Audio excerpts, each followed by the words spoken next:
to you. Are you embarrassed by the book? I haven't read the book yet. Are you embarrassed by the portrayals of the book? No doubt you're aware of them. Embarrassed, no. I'm concerned that there's mischaracterizations of me becoming very politicized as an individual, and that it's my willingness to become politicized, which is not true. I am trying to stay apolitical, and I believe I am.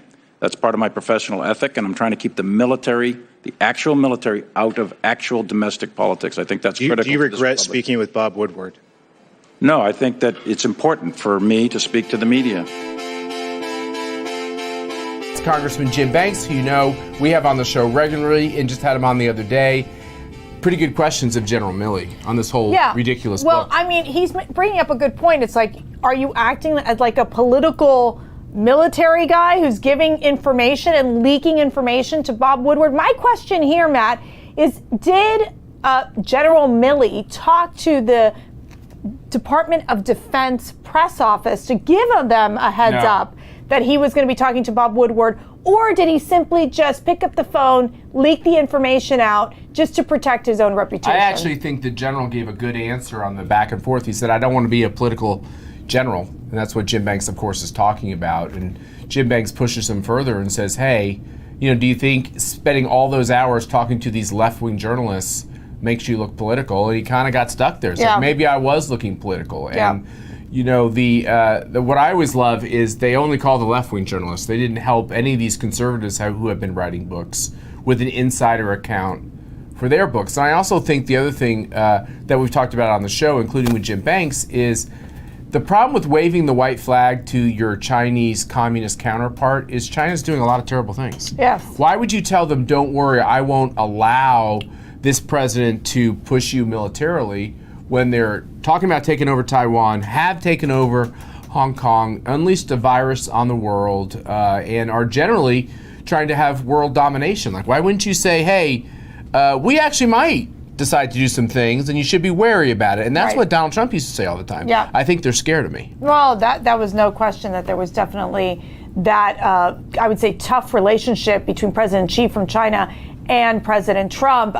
Going back to these hearings, as we know, we're seeing these military leaders continuously contradict what they're saying with what Biden knows. And obviously the one that's being highlighted the most is the fact that these military advisors said we should keep the 2,500 troops in Afghanistan. This would prevent a rapid collapse in that country. And then Biden apparently said that he can't recall. And that is the answer that we do not have at this point. What exactly did Biden know? Right. And these military leaders are saying, well, this is what we advised the president, and we're cleaning our hands off of this. It's not just Biden saying I can't recall, it's saying nobody told him. Right, nobody told him. That's policy. That's right. So the thing I worry about, and we'll be talking to Stephen Miller about this, is who is getting meetings with the president? Well, have you seen his schedule, Matt? Oh, it's... I mean, literally, I think he might have one daily briefing, and then apparently he canceled this event to Chicago after he got the booster shot yesterday. I have a tweet on that one that's getting me in a little bit of trouble. Oh, I can't wait. I can't wait to bring it up. But it is a presidency missing in action. MIA, Biden. That's what we think. But tonight we've got a great guest, a former White House colleague of mine, president of America First Legal, who's joining us in just a moment, and former senior advisor for President Trump, Stephen Miller. And we're going to have, I know you had a chance to interview him, and we'll get to that interview. But first, Matt, I want to bring up... How come you weren't in the interview? I've had an issue with my foot. And so I had to go to the doctor to check out my foot. And actually, we found out my foot was fractured. And how did you fracture your foot? It's a complicated story.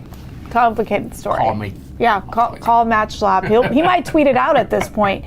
But last night there Mercy does tend to break hands, feet, wrists. Yeah, but I haven't had time. It was like over 3 weeks ago, and I did not have time to go to the doctor. And I went today, and the physician assistant was like, "How did you wait this long to come get You're a tough cookie." I try to be tough here, but I really want to get to this Terry McAuliffe moment in this debate last night between the Republican candidate Glenn Youngkin and Terry McAuliffe, they're both running for the governorship in the Commonwealth of Virginia. And Matt, you were fantastic. But first I want to go to the clip. Terry McAuliffe saying, I don't think parents should be telling schools what they should teach. Let's play that clip.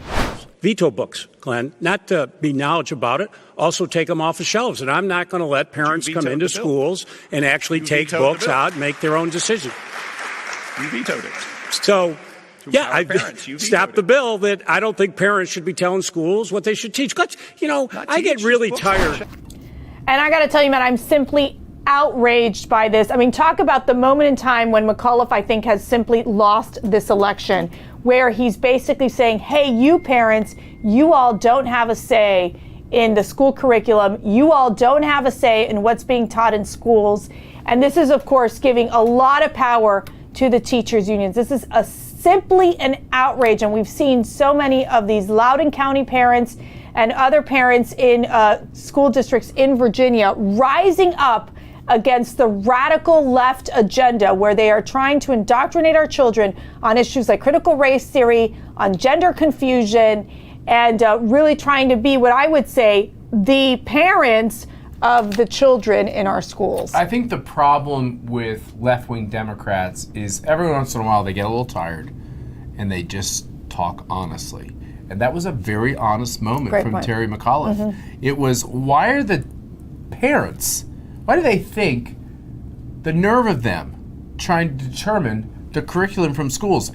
Education experts will determine what books your kids read. You don't have a role in that. And this is why we have critical race theory, because we didn't really understand it was seeping in everything. This is why they're going to people's children at tender ages and trying to inject this idea of gender confusion into their head, where you actually have people who never had an issue with their kid. Next thing you know, they do have an issue with their kid, because that's part of being a kid. You try to figure some things out. You don't try to have the educators go around the parents, and they try to do everything they can to live up to the novels like 1984, where it's the state that will tell you what you think, what you believe, and will be the parents of the kids. Yeah, and I put that out on Twitter that it is a Marxist statement, what Terry McAuliffe said. Matt, we also noticed, and this came from a tweet from Matt Wolkin, he is part of the communications team, I believe the communications director for Glenn Youngkin. He's very good. Very talented. Terry McAuliffe didn't mention Joe Biden once in the Virginia debate last night. You responded, maybe because Biden doesn't remember who McAuliffe is. Yeah, it's an interesting dynamic. Of course, Terry McAuliffe is the great old man of Democratic politics, except that Joe Biden is even the great older man of Democratic politics. They both worked with each other a long time. And you really don't see Joe Biden too much in Virginia campaigning for Terry McAuliffe, and you don't see Terry McAuliffe mentioning Joe Biden. Could be that these two senior statesmen don't remember who each other is, or it could be that each old guy is trying to push the other one off the train, because I think it's becoming increasingly clear with the disastrous status of the transportation bill, with the $3.5 billion wasteful spending bill, that the Democrat coalition is definitely cracking. It's absolutely. Apart. And I think the Democrats are very nervous of what they're seeing in terms of the poll numbers in Virginia. I think if we can win big and win red in Virginia, that's going to be a very telling sign of what's to come in 2022. But Matt, I know you have a great interview with Stephen Miller, because I had to step out and take care of a few things. I don't know if you stepped out, but you weren't allowed to be here. How about that? So stay with us. Stephen Miller, who's going to be joining us after this short break.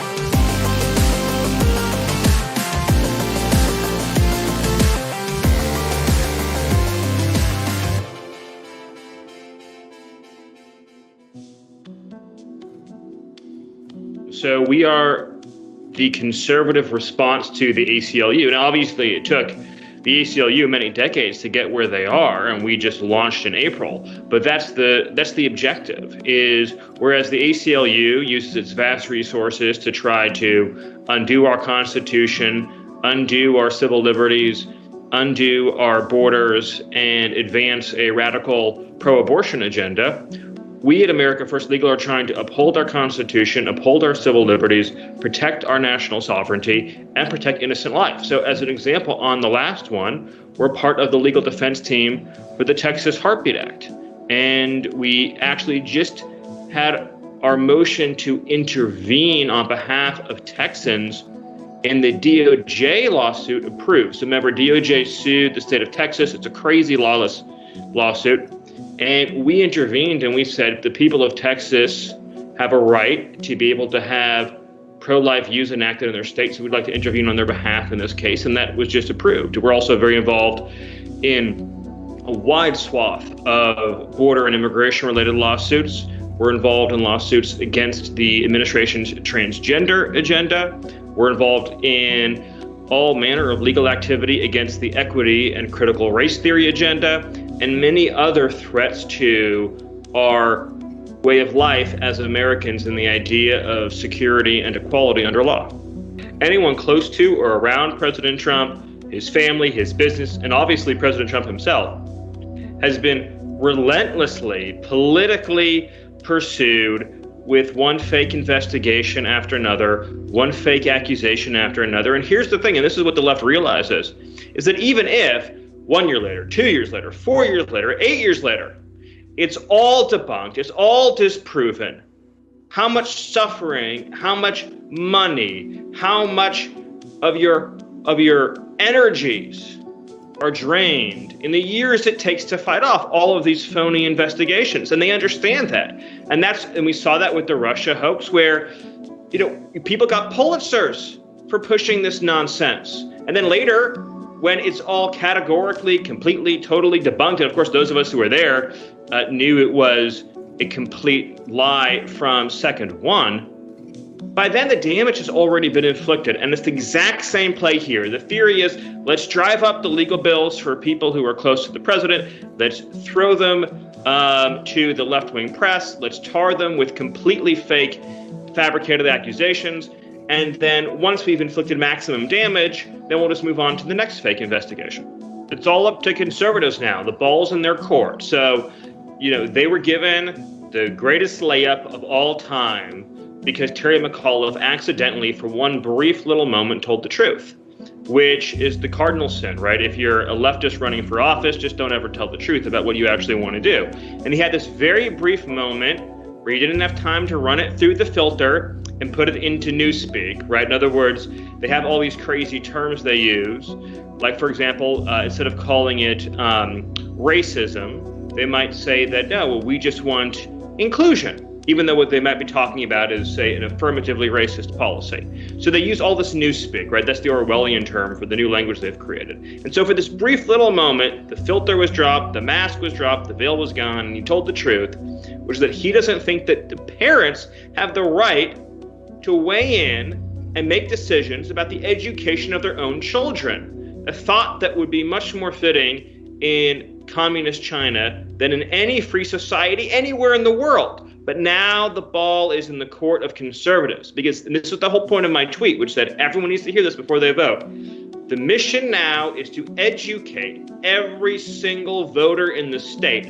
Make the vote a referendum on this issue. So I don't care if you're a Democrat, independent, I don't care if you're in the Green Party, I don't care what your views are. If you think you as a parent have a right to control your own kid's education, you cannot possibly support Terry McAuliffe.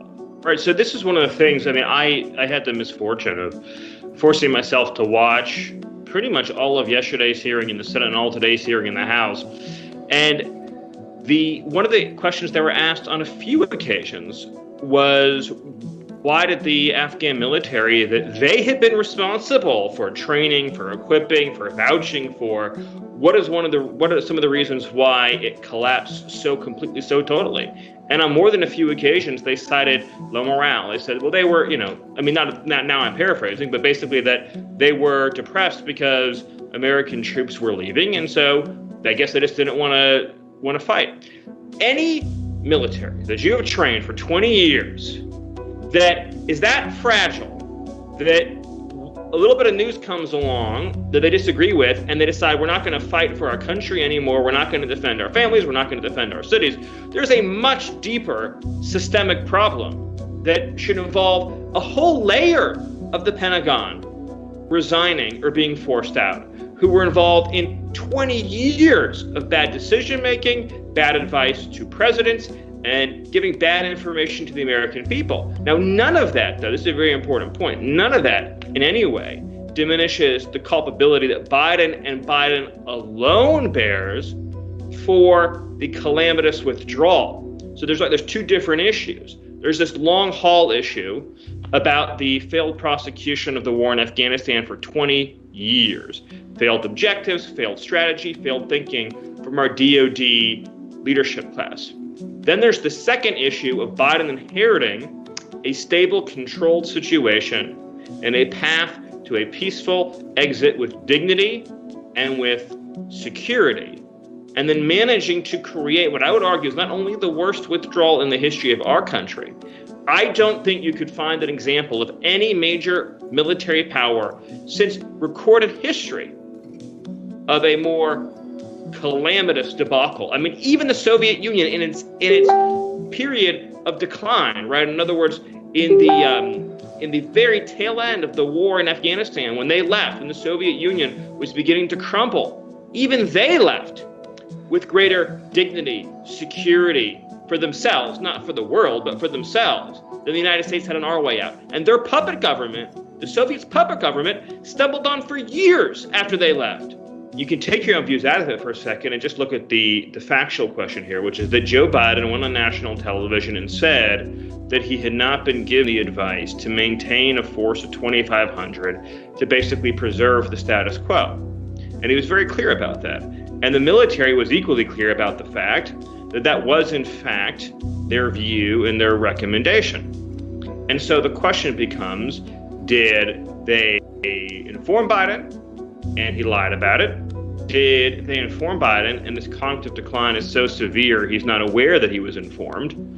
Or option three, did the information never get to him, which would represent a really catastrophic failure of governance? And so this needs to be explored, because whichever one of the three answers is the right answer, it means that our government is not functioning at the very highest levels. Every single thing that Joe Biden has touched has turned into a disaster. You referenced China. Obviously, we've seen the situation play out with France recently, America's oldest ally. They were there with us in the American Revolution. And you've seen the inflation disaster. You've seen the COVID and the Delta disaster. You've obviously seen the crime disaster, the Afghanistan disaster. You've seen the economic disaster with the unemployment and jobless figures, and of course the worst border disaster in American history. So I often say, and I really mean it when I say, if you came into office and you said, my goal is to fail at everything, and you tried as hard as you could to screw everything up, you'd still do better than Joe Biden. I don't even know how it's possible to do as badly as he's doing. That is the ultimate irony, isn't it? Which is that the DC chattering class, the ruling class, the so-called elites who made all of these dire predictions about President Trump and were 180 degrees wrong, everything President Trump turned into a success, right? Vaccines in record time, therapeutics in record time, the most secure border in our history, the most stable Middle East that we've seen in memory, the reshoring of our manufacturing jobs, the greatest economic boom we've ever seen, the complete reorientation of our relationship with China to an America First policy, successfully strengthening our alliances, strengthening NATO. I could go down the list, I could talk for an hour. But the irony being that Biden is the doomsday scenario that we were warned about. Biden is the one who has truly shredded every single thing that we institutionally rely on as Americans for the health, success, and prosperity of our country. As to the border, unfortunately, there is no bottom in this bottomless descent. We saw that with the situation in Del Rio. And the reason for that, quite tragically, quite scarily, is because you have a situation now where, because of the cheapness of mass transit, anyone in the world can come to our borders. You know, there was once a time in which it'd be very difficult for somebody, say, in some far-off province in some war-torn part of the Middle East to end up on our southern border. But with the affordability and availability of mass transit, anyone on planet Earth can get to our border. And because they know they can get in, in a planet of 7 billion people, it's a limitless supply of illegal immigrants. And so there is no bottom. We are just racing downwards towards apocalypse on our southern border with no end to this disaster in sight. I wish I had something cheerier to say, but that is in fact the truth. Hey, Shab, I don't know if you've picked this up, but guess who's running for lieutenant governor of Texas? He used to be a Republican. He was never a Republican. Well, he used to be, wasn't he a Republican under George W. Bush? Nope, this is what the left does. Okay. Matt Dowd, who worked with me on 2 presidential campaigns in 2000 and 2004, but he is a Democrat who took a contract from the Bush campaign to make millions of dollars being a strategist. Okay. And now, guess what? He's still a Democrat, and now he's going to run for office. And he was so good to George W. Bush that he broke with him publicly in kind of a famous op-ed. Oh, really? On his war on terror. Didn't even agree with the president who he helped elect twice. So this is what always happens, folks. When they say former Trump official turns on Trump, if you go into the details of it, they were always a Democrat. They were picked as a Democrat for some reason. Sure. And then so Matt Dowd's doing the same thing on the president. That's why I say, you want me to read my tweet? Yeah. Matt Dowd was always a Democrat. He was just a Democrat who was willing to get paid a lot to work for President Bush to demonstrate bipartisan support. Funny thing is, Dowd pushed for conservative policies in 2004 because they polled well. So in the 2004 campaign, the Bush strategy was to have wedge issues to drive conservatives out and not move to the middle like they had in 2000. Right. So they went to the right. It was Matt Dowd who told people like me, push as hard right as you want on all these questions. I wonder if that'll come out in the campaign. My guess is he probably has little to no chance of even probably getting through a primary. Come on, Dan seriously? Patrick is solid, but I will say this. Texas is a really interesting state. If we start to lose Texas or Florida, it's over, folks. So it's really important that we win both states. From what I can see of the migration that's coming in, the legal one, that's coming north into Texas and Florida, those states are getting more reliable. Right. Then another big news story, United Airlines, they're in the process of firing close to 600 employees for those who refuse vaccinations. This is an issue we've been following very closely. We launched a petition on conservative.org, basically signing. If you sign the petition, it goes over to the United Airlines, showing strong numbers that we are against United Airlines' move to terminate these employees, to push the vaccine mandates.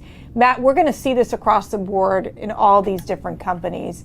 And I just think about those employees who either have had COVID and are saying, wait a second, I don't think I need to get the vaccine right now, or they have a medical exemption, a religious exemption, and it's all being ignored. We're losing every inch of freedom. Everywhere you turn, freedom's on the attack, and the opposite of freedom is fascism. And they're telling you what you must do. It's coming from the Vatican, it's coming from schools, it's coming from companies. But think about this, as companies based in America institute these rigid vaccine mandates, hundreds of employees are quitting. Yep. Because they've already had COVID, or their doctor tells them we don't advise you to get the vaccine, or for whatever reason they want. In America, you get to govern the health of your own body. And we've heard this from the left for years and years. So think about United, if they fire 600 employees. Has anybody flown recently in America? It's a disaster. It's like a hellhole going through these airports. It is. They can't find enough employees. And the other thing is, there's such, Nazis about the mask. But why are you doing the mask if you're forcing everyone to be vaccinated? Right, because now you have to wear the mask whether you're vaccinated or not vaccinated. Because this is where the muddled message of the CDC, the fact they can't get the science right, the fact that they can't even understand natural immunity, and then they expect the American people to just basically be submissive and accept these vaccine mandates. Matt, you're seeing these horrible images even out in Australia where they are like arresting people if they're not wearing masks. They need to be in lockdown in their houses. I mean, it is, I think, creating such an enormous amount of stress in so many different parts of the world, especially in Australia. And I think here in the U.S. we're going to continue to see. Remember, this in the problem. Australian Parliament, they tried to shut down CPAC in Australia, because they said what we were saying was hate speech. Right. And now the people of Australia can't walk within a certain number of yards, or whatever they use to measure distance, from their house. And we see these images of them being arrested. And let me tell you, once again, I flew back a couple days ago. The airport is without the employees they need to run the place properly.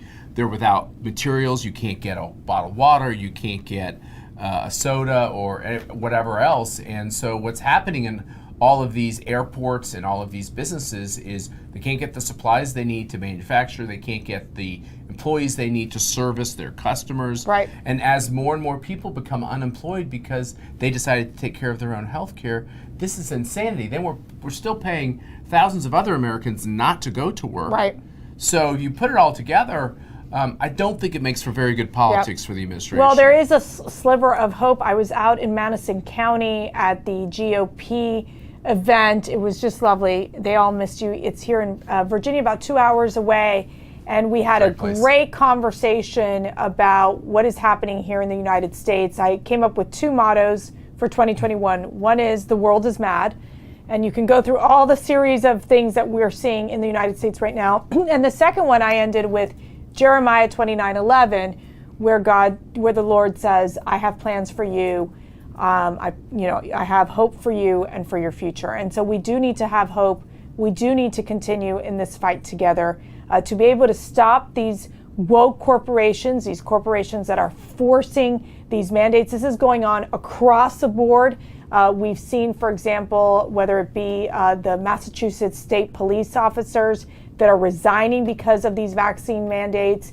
You're seeing this in the hospital system, for example, in New York, where people are just being let go and fired because they are making the decision of being unvaccinated. Yesterday's hero is being vilified today because they put their bodies on the line and they saved people's lives last year during the pandemic, and now just because they choose to not get a vaccine for whatever reason they want, and by the way, it's a very diverse population that's making these choices, including the fact that they already had it.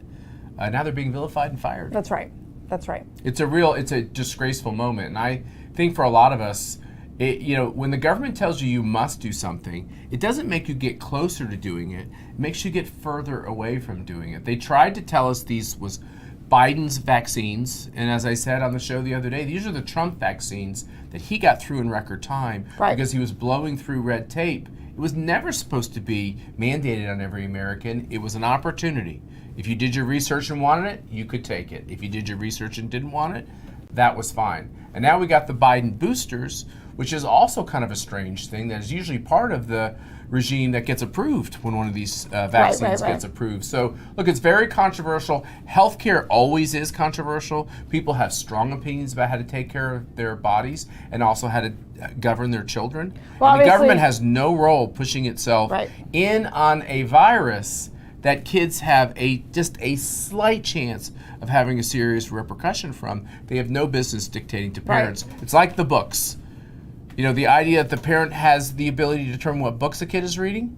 They don't want the parents there, and they don't want the parents deciding healthcare choices for their kids, and enough is enough. Yeah, well, for healthcare choices, I waited 3 weeks to go to the doctor, and I just discovered that my foot is fractured, Matt, so you're going to have to spoil me and take care of me for the next 3 weeks. This is going to be so much fun. Anyways. Foot up. Did they say ice? No, they didn't say ice. Did they give you any protocol? No, it was just put the boot on, and you have to be back in 3 weeks. Okay, so thanks you all for joining us on CPAC Now, America Uncanceled. Hope you enjoyed the show. We'll see you tomorrow.